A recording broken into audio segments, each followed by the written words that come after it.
Maka agama Islam itu menyenangkan karena sesuai dengan kodrat. Bapak dan ibu itu nggak dilarang bekerja. Kita punya keinginan memiliki harta, memiliki properti, nggak dilarang. Agama datang menyatakan silakan bekerja. Yang penting bekerja yang halal. Bekerja halal itu berarti jangan ganggu orang lain, jangan menzolimi orang lain. Kalau mau dagang harus untung, tapi cara untungnya yang baik, jangan dengan menipu. Itu kira-kira. Maka lagi-lagi agama Islam menjadi menyenangkan karena dia sesuai dengan kodrat. Ketika bapak itu bekerja dengan giat, uangnya lebih banyak, agama nggak melarang, Pak. Tidak melarang. Yang penting kalau uangnya banyak, zakatnya banyakan dikit gitu kira-kira. Kalau bapak penghasilannya 10 juta satu bulan, berarti zakatnya 250.000. Benar nggak sih? Benar ya, 2,5. Kalau sampai 100 juta, berarti zakatnya 2,5 juta.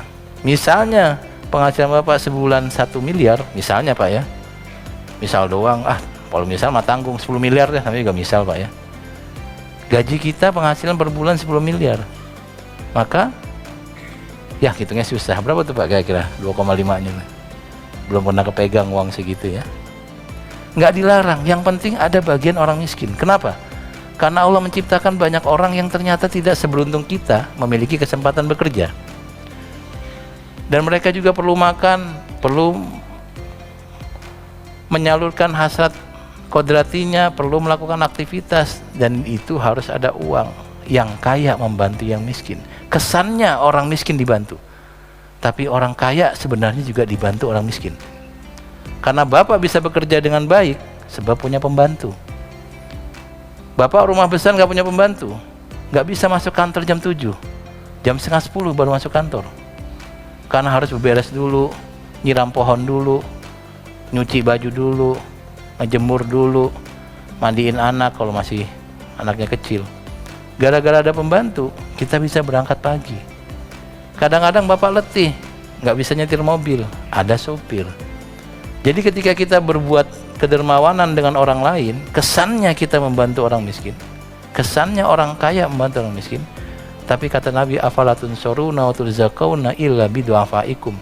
Kamu ditolong dan menjadi enak hidup karena banyak orang miskin.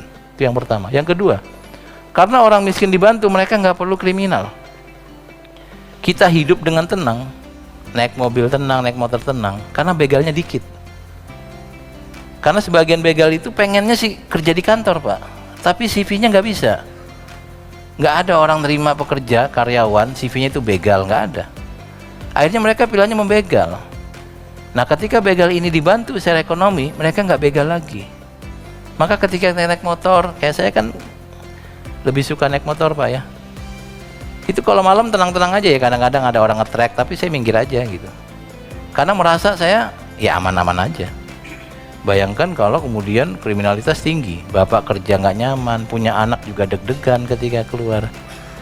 Kenapa kemudian kriminalitas bisa rendah? Salah satunya karena ada pemerataan ekonomi yang oleh agama diatur melalui konsep zakat, sedekah, dan seterusnya.